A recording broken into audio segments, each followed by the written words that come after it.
As the storm battered the ship and hurled it through raging waves, the captain knew he and his crew were in for a brutal fight. What he didn't know was that this night would make him the center of one of the most extraordinary stories in history. It was meant to be a routine trip for the Tokujomaru, a small Japanese cargo vessel under Captain Oguri Jukichi and a crew of around 14. In October 1813, the ship set sail from Edo, modern-day Tokyo, toward Toba, where it would retrieve a shipment of soybeans before returning home. The voyage from Edo to Toba passed without incident. Clear skies, calm seas, and easy sailing. Maybe that's why no one was ready for what came next. With several hundred bags of soybeans stored below deck, they began the 185-mile journey back to Edo, looking forward to a decent payday. And then the winds began. Fiercer than anything Oguri had ever faced, they caught the sails and drove the Tokujomaru eastward, farther and farther into the open Pacific. Panic gripped Captain Oguri and his crew.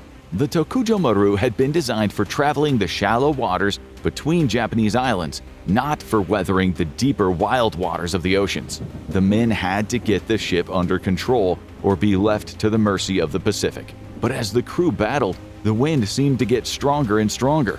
During the chaos, the rudder broke, destroying their ability to steer the boat towards safety.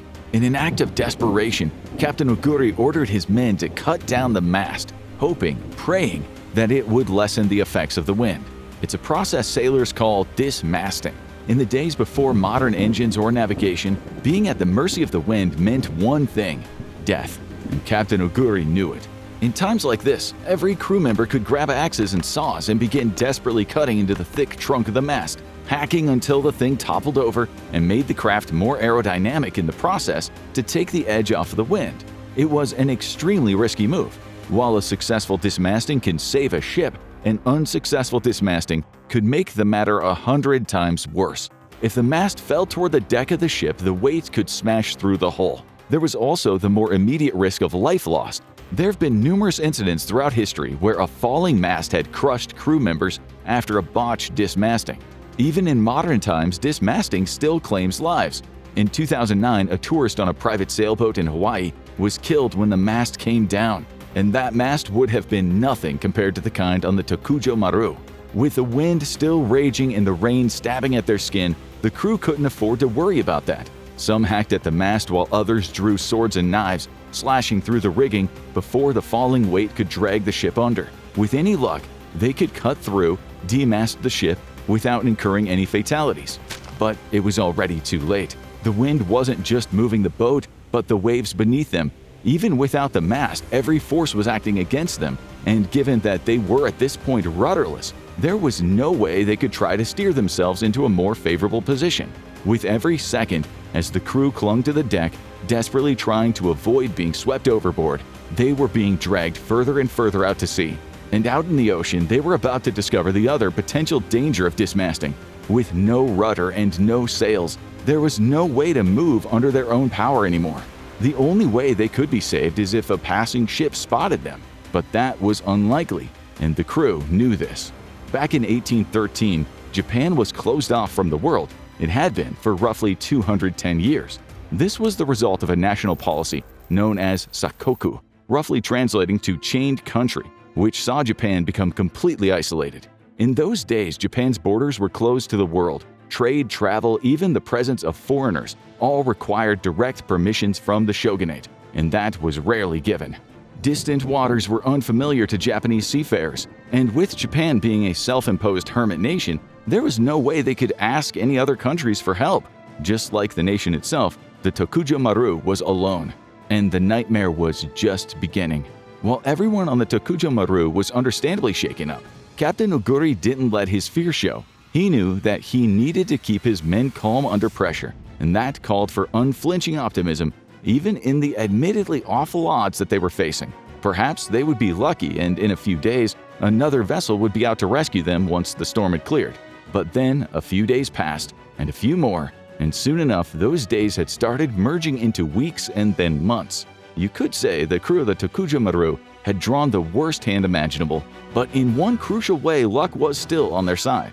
If the winds had picked up in the first leg of the journey from Edo to Toba, they would have all been dead within the first month. But because the Tokujomaru had been swept away on its return from Toba to Edo, well, the crew still had hundreds of bags of soybeans in the hold, enough, with careful rationing, to keep 15 men alive for months. Captain Oguri took it upon himself to ration up the beans, ensuring that each man got a few handfuls each day to sustain them. To help their chances, the sailors built a crude filtration system, one that let them turn seawater into something they could drink.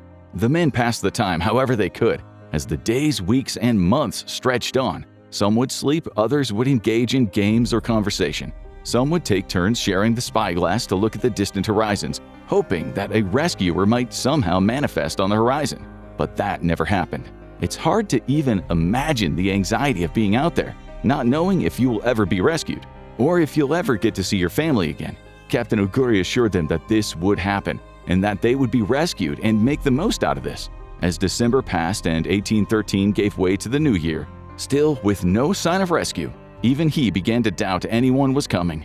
More days passed, more weeks, more months. They all saw with mounting dread that the soybean supplies were starting to run low. Thankfully, it wasn't all they had to eat. Many of the men were skilled fishermen, using what little they had to catch and cook fish from the surrounding waters. But even then, Captain Oguri could see a change beginning to take place. His men were getting sick. They were bruised and swollen, their teeth falling out and bleeding. Old wounds opened up in their skin. Scurvy, a sailor's bane. While the diet of the soybeans and fish were enough to keep the men alive, they were lacking vitamin C, and their minds and bodies were starting to show it. In May of 1814, the first crew member died. They stored him in the hold, rather than giving him a burial at sea, still holding on to the hope that they would be rescued. But more days, more weeks, more months. By the time 1815 arrived, the ship's hold was stuffed with 12 dead men. The ship stank of death. Oguri and his two remaining crewmen, Otokichi and Hanbi, had every reason to give up and let the sea take them. But little did they know things were about to change. On March 24, 1815, about 300 miles off the coast of Point Conception, California, the American fur brig Forester spotted the wreck of the Tokujomaru and moved in to investigate.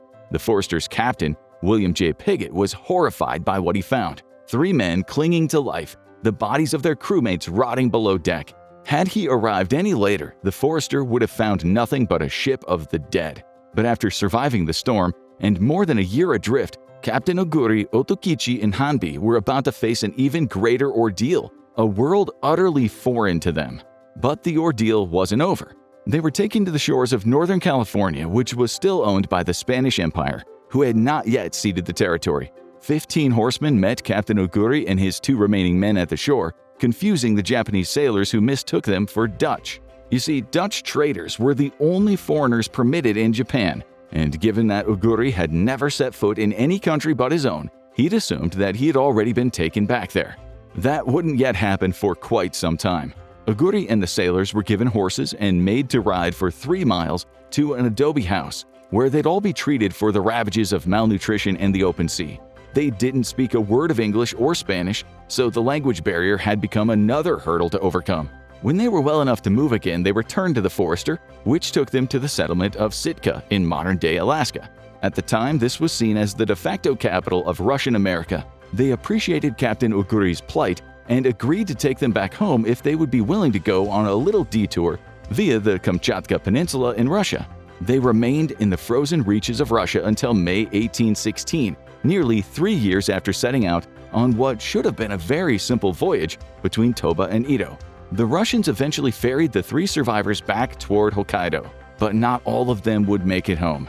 In a truly historic feat of bad luck, after surviving 484 days on the wrecked Tokujomaru in the middle of the ocean, Hanbei died during the voyage home.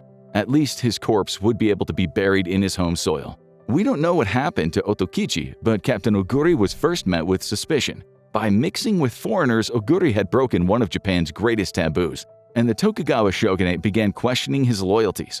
Oguri was subjected to a rigorous investigation by his own country to make sure that he wasn't a defector.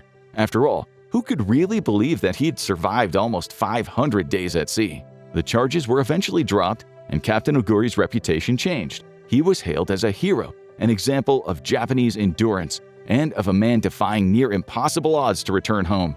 He was given permission to wear a sword and could have retired to coast on his fame after experiencing almost 3 years of pain and suffering. But Oguri wasn't done. Even after all of this, his time on the boat haunted him, and he was plagued by survivor's guilt. According to most accounts, up until his death in 1853, he traveled across the country, telling stories and showing off souvenirs as the first Japanese man to step onto the South Coast. And he did it all to raise money, not for himself, but to build a memorial for the 13 crewmates who didn't make it back home. Spending 484 days lost at sea is crazy, but some survival stories are unbelievable. Watch I Was Trapped Underwater for 3 days to see how one man lived through the impossible, or click on this video instead.